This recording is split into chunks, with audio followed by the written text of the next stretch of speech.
पुणे की एक 15 साल की लड़की की जब पुणे के ही एक लॉन्च के बिस्तर में आग खुलती है तो वह अचानक से देखती है कि उसके शरीर पर कोई भी कपड़ा नहीं था और उसके सामने 12 मर्द खड़े थे जो कि बारी बारी से उसके साथ दुष्कर्म कर रहे थे, बिना यह देखे कि उसकी उम्र क्या है, उसकी हालत क्या है और वह कितनी परेशान लग रही है, कितनी दर्द में है। जब आप यह पूरा मामला सुनेंगे तो आपके होश उड़ जाएंगे। इस इंसिडेंट की शुरुआत हुई थी 31 अगस्त 2021 को रात को लगभग 10 बजे के अराउंड, जब पुणे की एक लड़की जिसके पेरेंट्स एक नर्सरी में काम करते थे, मतलब पौधों का रखरखाव, उनको जमीन में लगाना और उनकी सफाई करना, नर्सरी में यही काम करते थे। और उनकी जो बेटी थी वह 31 अगस्त को रात को लगभग 10 बजे के अराउंड पुणे के ही रेलवे स्टेशन में चली जाती है क्योंकि उसको उसके एक दोस्त से मिलना था। वह काफी देर वहां पर खड़ी रहती है लेकिन उसका कोई दोस्त उससे मिलने वहां पर नहीं आता। वह देखती रहती है, लगभग उसको खड़े काफी मिनट हो जाते हैं। तो वह अचानक से रोना शुरू कर देती है क्योंकि टाइम भी बहुत ज्यादा हो चुका था और उसका जो दोस्त था जिससे वह मिलने यहाँ पे आई थी वह भी उसको नहीं मिल रहा था। इतने में ही वह बहुत परेशान थी। उसको समझ नहीं आ रहा था कि वह वापस घर कैसे जाए। अचानक से एक ऑटो रिक्शा वाला वहां पे आता है। वह देखता है कि एक लड़की रो रही है और जरूर वह परेशान है।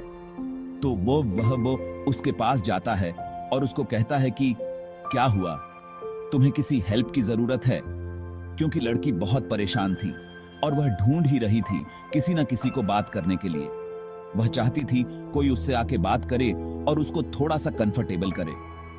वहां पे पहली बार वह इस तरह से रेलवे स्टेशन अकेली आई थी और इतनी रात को स्पेशली वहां पे खड़ी होकर किसी का वेट कर रही थी, तो उसको थोड़ा सा वहां से कंफर्ट मिला। तो उसने ऑटो रिक्शा ड्राइवर को सब कुछ बताया कि किस तरह से वह अपने एक फ्रेंड से मिलने यहाँ पे आई थी, लेकिन काफी देर हो गई उसको वेट करते करते, लेकिन उसका फ्रेंड नहीं आया। तो यह जो ऑटो रिक्शा ड्राइवर था, इसने इस लड़की की सारी बात सुनी और थोड़ी ही देर में वह वहां से वापस चला गया। अब यह जो लड़की थी, इसको समझना है कि इसने बात तो सुनी लेकिन उसके बाद कुछ रिएक्ट नहीं किया। लगभग 10-15 मिनट वह लड़की फिर से रोती रही वहां पे। वह कुछ कर नहीं पा रही थी। उसको भूख लगी थी, प्यास लगी थी, लेकिन ना उसके पास पैसे थे कुछ खरीदने के लिए और ना ही वह वहां से कहीं जा सकती थी। देखते ही देखते 10-15 मिनट के बाद यह जो ऑटो रिक्शा ड्राइवर था, यह वापस उस लड़की के पास आया। तो उसने उसको बताया कि जो तुम्हारा फ्रेंड है जिसका तुम वेट कर रही हो, वो इस रेलवे स्टेशन के बाहर खड़ा है और वह बहुत ही ज्यादा परेशान है और बहुत ही ज्यादा शर्मिंदा है क्योंकि वह तुमसे मिलने टाइमली नहीं पहुंच सका। लेकिन मैंने उससे बात कर ली है और वह बाहर ही हमारा वेट कर रहा है। ऑटो रिक्शा ड्राइवर ने उस लड़की को बोला कि चलो मैं तुम्हें उससे मिलवा देता हूं। यह जो लड़की थी, यह ऑटो रिक्शा ड्राइवर की बात सुनते ही बहुत ही ज्यादा एक्साइटेड हो गई। वह बहुत खुश थी कि फाइनली जिससे वह मिलने आई है वह उसको मिल जाएगा। ऑटो रिक्शा ड्राइवर पे उसने भरोसा कर लिया, लेकिन जैसा मैंने आपको बताया, उस लड़की को बहुत प्यास लगी थी और साथ ही उसको खाना भी खाना था। यह जो ड्राइवर था, यह अपने साथ एक पानी की बोतल भी लाया था। तो इसने उस लड़की को चलते चलते ही पानी ऑफर किया। अभी वह रेलवे स्टेशन से बाहर जा ही रहे थे कि लड़की ने पानी पिया और थोड़ी देर में चलते चलते अचानक से इस लड़की को लगा कि जैसे उसको चक्कर आ रहे हैं। वह थोड़ी अनकॉन्शियस हो रही थी और ऐसा लग रहा था कि वह किसी भी मोमेंट पे वहां पे गिरने वाली है। ऑटो रिक्शा ड्राइवर ने उसकी हालत देखी और वह उसको वहीं से पकड़ के ऑटो की तरफ ले गया, जिसके बाद उसने उस लड़की को उस रिक्शा में बैठाया। जब तक इस ड्राइवर ने इस लड़की को रिक्शा में बैठाया, तब तक यह पूरी तरह से बेहोश हो चुकी थी। जिसके बाद यह जो रिक्शा ड्राइवर था, यह अपने ऑटो रिक्शा को एक जंगल की तरफ लेकर जाता है, जहां पे वह इस लड़की के साथ वही हरकत करता है जो कि एक्सपेक्टेड थी। वही घिनौनी हरकत जो शायद कोई भी 15 साल की लड़की से तो बिल्कुल भी ना करे। लेकिन यह सब कुछ करने के बाद भी यह जो ड्राइवर था, यह उस लड़की को वहीं पर अपने पास रखता है। लेकिन लड़की को फिर भी होश नहीं आया था। उस लड़की को एक्चुअल में इस ऑटो रिक्शा ड्राइवर ने पानी में सेडेटिव्स डाल दिए थे, जिस वजह से यह लड़की बेहोश हो चुकी थी और अभी तक इसको होश ही नहीं आ रहा था। शायद अगले कुछ घंटे भी वह बेहोश ही रहने वाली थी। अब इस ऑटो रिक्शा ड्राइवर ने इस लड़की को फिर से ऑटो में बिठाया और वापस उसको पुणे के ही एक लॉन्ज में लेकर गया, जहां पे वह लॉन्ज के एक कमरे में इस लड़की को लेके गया और वहां पे पहले से ही काफी ज्यादा मर्द उनका वेट कर रहे थे। यह जो मर्द इस कमरे के अंदर थे, इनकी गिनती लगभग 12 की थी। यह 12 मर्द पहले से इस लड़की का वहां पर वेट कर रहे थे। इस ऑटो रिक्शा ड्राइवर ने उन सबको कॉल करके वहां पर आने के लिए बोल दिया था, जिसके बाद वह बड़ी बेसब्री से इनका वेट कर रहे थे और पहुंचते ही जैसा उन्होंने देखा, वह लड़की अभी भी बेहोश ही थी। उन्होंने इस लड़की के सारे कपड़े खोल दिए। थोड़ी ही देर में लड़की को होश आता है। होश आते ही वह लड़की देखती है कि उसके शरीर पर कोई भी कपड़ा नहीं है। वह बहुत ही ज्यादा परेशान थी, बहुत ही ज्यादा दर्द में थी। जो चीज उसके साथ रात को लगभग 10 बजे से होनी शुरू हुई थी, वह अभी भी हुए जा रही थी। टाइम लगभग 12 बजे के अराउंड का था और यह जो 12 मर्द उसके सामने खड़े थे, ये अपनी अपनी बारी का वेट कर रहे थे। एक के बाद दूसरा इस लड़की के साथ ये घिनौनी हरकत कर रहे थे। बेचारी वह बहुत दर्द में थी और बोलना भी चाहती थी, चीखना भी चाहती थी, लेकिन ऐसा लग रहा था कि उसकी आवाज सुनने वाला इस लॉन्ज में कोई है ही नहीं। ना कोई रिसेप्शन वाला इसकी आवाज सुन रहा था, ना कोई एक्शन ले रहा था और ना ही आसपास के रूम वाले। और वही ये जो रिक्शा ड्राइवर और बाकी जो भी मर्द थे, वो बार बार उसको इंजेक्शन दिए जा रहे थे, सेडेटिव्स दिए जा रहे थे, ताकि वह होश में आए ही ना और चिल्ला ही ना सके। यह सब कुछ काफी देर तक चलता रहा। पूरी रात वह इस लड़की के साथ ही सब कुछ करते रहे। इनफैक्ट इससे भी जब उनका मन नहीं भरा तो अगला दिन चढ़ गया, लेकिन फिर भी यह सारे के सारे उस लड़की के साथ यह सब कुछ किए जा रहे थे। यह लड़की को बीच बीच में होश आ रही थी और वह अपने आप को बार बार उसी सिचुएशन में पा रही थी, बिना कपड़ों के बेड पे, और उसके सामने वह सारे के सारे मर्द वैसे ही खड़े थे। यह सब कुछ उसके साथ लगभग 24 घंटे तक होता रहा। मतलब 31 अगस्त को यह सब कुछ रात को लगभग 10 बजे शुरू हुआ था और उसके बाद 1 सितंबर की शाम तक ये सब कुछ होता रहा उसके साथ। वह लड़की भूखी थी, प्यासी थी और बार बार सबको यही बोले जा रही थी कि उसको माफ कर दो, उसको जाने दो, उसको खाने के लिए कम से कम कुछ दे दो या फिर पीने के लिए कुछ दे दो। लेकिन जो दरिंदे उसके सामने खड़े थे ना, वो उसको पानी दे रहे थे और ना ही उसको खाना दे रहे थे। बस वो अपनी प्यास बुझाना चाहते थे उसके साथ। और उनका यह सब कुछ उस लड़की के साथ लगभग 24 घंटे तक करने के बाद भी मन नहीं भरा था। लेकिन फिर इस लड़की के लिए फाइनली कुछ अच्छा हुआ। एक लड़का इन्हीं में से था जिसको इस लड़की पर थोड़ा तरस आ गया, क्योंकि वह कंटिन्यूअसली रोए जा रही थी, और दूसरा शायद यह भी था कि उन इंसानों का जो उस कमरे में थे, उनका मन इस लड़की से भर गया था। तो अब इनमें से, जैसे मैंने आपको बताया, एक लड़के को इस पर थोड़ा सा तरस आया और उसने इस लड़की को अपने साथ बैठाया और वह इस लड़की को वहां से दादर रेलवे स्टेशन ले गया। वहां पे उस लड़की को उसने छोड़ा और वहां से वह भाग गया, जिसके बाद लड़की को यह भी नहीं पता था कि वह कहां पे है और कौन से लॉन्ज में इससे पहले थी और कौन उसको लेकर गया था। वह उन 12 में से किसी एक भी इंसान को ना पहचानती थी और ना ही शायद आगे भी पहचान सकती थी। उसको इतना भी ख्याल नहीं कि इस ऑटो रिक्शा का नंबर कम से कम नोट कर ले।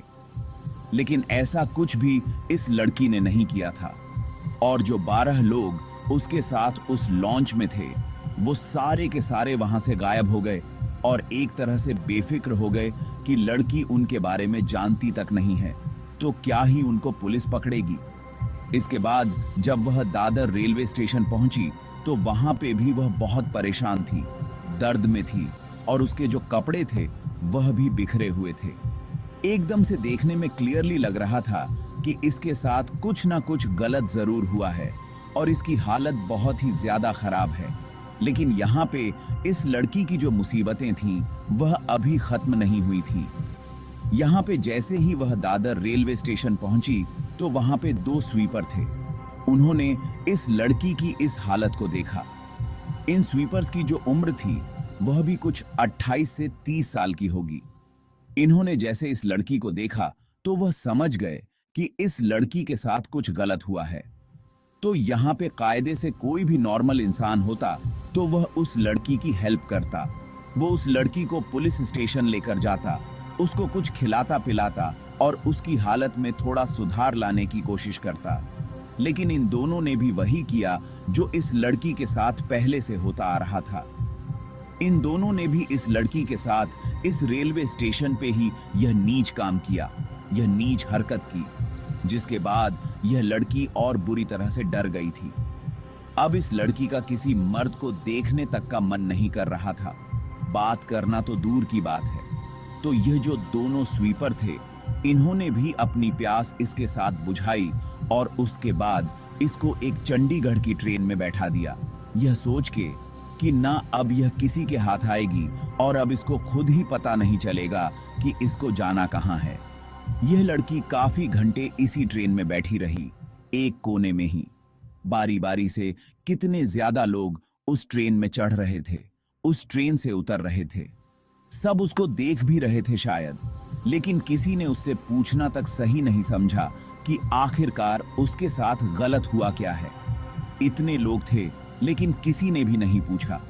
यह लड़की घंटों सफर करके, लगभग सैकड़ों किलोमीटर का सफर करके चंडीगढ़ पहुंचती है। चंडीगढ़ इस ट्रेन का आखिरी स्टॉप था और वहां पे भी यह लड़की उसी तरह से डर के बैठी हुई थी। इस लड़की ने पिछले लगभग 2-3 दिनों से ना कुछ खाया था, ना कुछ पिया था और यहाँ तक कि उसने कपड़े तक नहीं चेंज किए थे। उन्हीं कपड़ों में वह ट्रेवल कर रही थी जिनमें उसके साथ यह सब कुछ हो रहा था। लगभग 31 अगस्त से अब इतना सब स्ट्रगल करने के बाद यह लड़की फाइनली चंडीगढ़ रेलवे स्टेशन पहुंचती है, क्योंकि लास्ट स्टॉप था ट्रेन का, तो उसको भी वहां पे उतरना नहीं था। लेकिन इतने में ही वहां पे एक जीआरपी का पुलिस ऑफिसर जा रहा था। उसने इस लड़की की हालत को देखा और वह देखते ही समझ गया कि इस लड़की के साथ जरूर कुछ गलत हुआ है। वह चाहता था उस लड़की से बात करना, उससे पूछना कि आखिरकार उसके साथ क्या गलत हुआ है, और इसीलिए वह उस लड़की के पास गया। इसने कोशिश की पूछने की उस लड़की को कि तुम्हारे साथ हुआ क्या है, लेकिन लड़की अब शायद मर्दों के पास तक नहीं जाना चाहती थी और जो वर्दी में था सामने इंसान, वह भी एक मर्द ही था। तो उस लड़की ने डर के मारे उसको कुछ भी नहीं बताया और वह वैसे ही ट्रेन में चुपचाप से बैठी रही। इसके बाद यह जो जीआरपी का ऑफिशियल था, ये नीचे उतर गया, जिसके बाद लड़की समझ गई कि ट्रेन का ये लास्ट स्टॉप है और उसको यहाँ पे उतरना ही पड़ेगा। तो वह भी वहां पे उतर गई। वहीं जो ये पुलिस ऑफिशियल था, यह जानता था कि इस लड़की के साथ गलत कुछ जरूर हुआ है और वो अपनी ड्यूटी बहुत अच्छे से निभा रहा था। वो उस लड़की पर नजर बनाए हुए था। यह लड़की ट्रेन से बाहर उतरी और बाहर जाकर रेलवे स्टेशन में ही बैठ गई। इतने में ही वह पुलिस वाला उसको देखे जा रहा था और समझ गया था कि इसके लिए उसको किसी फीमेल की जरूरत पड़ेगी जो उसकी हेल्प कर सके।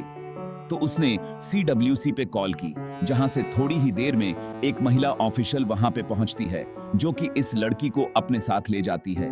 उस लड़की को खाना खिलाती है, पानी पिलाती है और हर वो कोशिश करती है कि वह लड़की थोड़ा कंफर्टेबल फील करे। उसके साथ वह उसको माँ की तरह प्यार करती है, माँ की तरह उससे हर चीज पूछने की कोशिश करती है। लेकिन लड़की बहुत ही ज्यादा डर चुकी थी, वह कुछ भी शेयर नहीं कर पा रही थी। थोड़ी देर तक यह सारा स्ट्रगल उन CWC ऑफिशियल्स का चलता रहा, लेकिन फाइनली कुछ घंटों के बाद वो लड़की उस लेडी के साथ कंफर्टेबल हो गई और उस लड़की ने उस लेडी को सब कुछ बताया, जो कुछ भी उसके साथ 31 अगस्त की रात को 10 बजे से होने शुरू हुआ था। किस तरह से वह घर से रेलवे स्टेशन आई थी और वहां से किस तरह से वह ऑटो वाला उसको लेकर गया। पहले उसने उस लड़की के साथ दुष्कर्म किया, फिर वह उसको वहां से एक लॉन्ज में लेके गया, जहां पे लगभग 121 इंसान थे जिन्होंने उसके साथ ये सब कुछ किया। और उसके बाद भी जब वह दादर रेलवे स्टेशन पहुंची तो वहां पर भी 2 स्वीपर्स ने उसके साथ ये सब कुछ किया। इतना दर्दनाक था यह सब कुछ सुनना। तो आप इमेजिन कीजिए जिसने यह सब कुछ सहा होगा, उसके लिए यह सब कुछ कैसा रहा होगा। वहीं ये जीआरपी का जो पुलिस ऑफिशियल था जिसने सीडब्ल्यूसी को कॉल किया था, वो भी ये सब कुछ सुन रहा था और इस लेडी के साथ साथ वो भी अपने आंसू नहीं रोक पाया। वो इंसान भी ये सुन के हैरान था कि इतने हैवान भी इस दुनिया में अभी भरे पड़े हैं। वो भी एक दो नहीं, लगभग 13-14 इंसान जिन्होंने उसके साथ ये सब कुछ किया था। अब दूसरी तरफ ये जो लड़की है, इसके पेरेंट्स को जैसे ही उनकी बेटी घर पे नहीं मिली तो वो भी बहुत परेशान थे। उन्होंने अपनी बेटी को हर जगह ढूंढने की कोशिश की, लेकिन अनफॉर्चुनेटली वो उसको कहीं ढूंढ ही नहीं पा रहे थे। बेचारे इतने पढ़े लिखे भी नहीं थे कि कुछ और काम कर सके, किसी और तरह से उसका पता लगा सके। उन्होंने थक हार के पुणे के ही एक बनवाड़ी पुलिस स्टेशन में अपनी बेटी की मिसिंग रिपोर्ट लिखवाई, जिसके बाद वहां की पुलिस भी अपना काम बहुत अच्छे से कर रही थी। उन्होंने वह हर कोशिश की जिससे वह उनकी बेटी को ढूंढ सके। घर के आसपास देखा, पड़ोसियों से पूछा, यहां तक कि उस लड़की की कॉल रिकॉर्ड्स तक उन्होंने निकलवाई, लेकिन उनको कुछ भी इसके बारे में पता नहीं चल रहा था। उन्होंने कोशिश की घर के सराउंडिंग के सीसीटीवी फुटेज निकालने की, लेकिन वहां पे भी इनको कुछ पता नहीं चल रहा था। दूसरी तरफ जैसे ही चंडीगढ़ पुलिस को पता चला कि यह लड़की पुणे से है और बनवाड़ी पुलिस स्टेशन के अंडर इनका गांव आता है, तो उन्होंने उनको कॉल करके सब कुछ बताया। जैसे ही उनको पता चला कि यह लड़की वहां पे है, तब जाके पुलिस वालों की सांस में सांस आई और उन्होंने उसके पेरेंट्स को भी ये सब कुछ बताया कि इस तरह से उनकी बेटी मिल गई है और वह चंडीगढ़ में है। वहां से भी ये सारा का सारा काम बहुत अच्छे से किया गया। इस लड़की को चंडीगढ़ से पुणे लेकर जाया गया प्लेन के थ्रू और वहां पे इसको एक हॉस्पिटल में एडमिट करवाया गया, जहां पे जो भी इसके साथ रहने वाले लोग थे वह सारे के सारे फीमेल थे। Female doctor, female nurse, female sweeper और यहां तक कि फीमेल पुलिस इंस्पेक्टर, ये सारे के सारे इस लड़की की बहुत अच्छे से देखरेख कर रहे थे। और वही दूसरी तरफ ये जो लोग थे, ये जो कल्प्रिट थे, ये जितने भी इंसान थे, उन सब की तलाश और भी जोरों से जुट गई थी। जो पुलिस थी, उन्होंने इस सब के बाद लगभग 100 के हिसाब से सीसीटीवी कैमरा देखे, जहां पे फाइनली उनको इतनी मशक्कत करने के बाद एक ऑटो में यह लड़की दिखाई दी और फॉर्चुनेटली इस कैमरा में उनको इस ऑटो का नंबर भी दिख गया। पुलिस ने बिना देरी करते हुए इस ऑटो रिक्शा ड्राइवर को वहां से ही पकड़ लिया, जिसके बाद उसकी इंटेरोगेशन में ही उसने सबके नाम बताए और सबको पुलिस ने बारी बारी से अरेस्ट कर लिया। फाइनली इस लड़की को जस्टिस तो मिला, लेकिन शायद इस सब में अभी बहुत देरी हो चुकी थी। इतने मर्दों ने उसके साथ ये सब कुछ कर दिया था। लगभग 1-2 दिनों में ही मर्द जाति से उसका भरोसा ही उठ गया था। वह चाह के भी किसी मेल से बात तक नहीं कर पा रही थी, कंफर्टेबल तक नहीं हो पा रही थी। बट सोचने वाली बात सिर्फ एक है, उस लड़की के साथ यह जो घिनौनी हरकत हुई थी, वह एक रेलवे स्टेशन पे हुई थी, जंगल में हुई थी, इस ऑटो रिक्शा में हुई थी। लेकिन यह कैसे पॉसिबल है कि किसी भी इंसान ने इस लड़की के साथ यह सब कुछ होते हुए देखा ही नहीं, या फिर इसके अगेंस्ट किसी ने भी रिपोर्ट तक नहीं लिखवाई। इस लड़की के साथ जैसे जैसे ये चीजें हो रही थीं, वहां से सामने पता चलता है कि आप किसी भी इंसान पर भरोसा कर ही नहीं सकते, अनलेस वो आपका फैमिली मेंबर हो। खैर, आजकल फैमिली मेंबर्स भी ऐसी चीजें करने लग पड़े हैं अपनी ही फैमिली मेंबर्स के साथ, लेकिन फिर भी शायद आप उन पर भरोसा कर सकते हैं। लेकिन बाहर किसी भी इंसान पर भरोसा करने से पहले आपको कम से कम 10 बार सोचना जरूरी है। ऐसी वीडियोस को शेयर करने से मेरा मोटिव किसी की भावना को ठेस पहुंचाना नहीं है। मैं बस यह चाहता हूं कि इस तरह के इंसिडेंट्स लोगों को सुन के उनमें थोड़ी सी अवेयरनेस आए कि ऐसी चीजें भी इस दुनिया में हो रही हैं और किस तरह से उनको इन सब चीजों से बचना है। आई रियली होप आपको यह वीडियो पसंद आया हो। अगर वीडियो पसंद आया हो तो वीडियो को लाइक करना ना भूले और चैनल को सब्सक्राइब करना ना भूले। आपका प्यार अगर इसी तरह से मिलता रहेगा तो इसी तरह से वीडियोस कंटिन्यूअसली आती रहेंगी। See you next time in next video. Bye bye.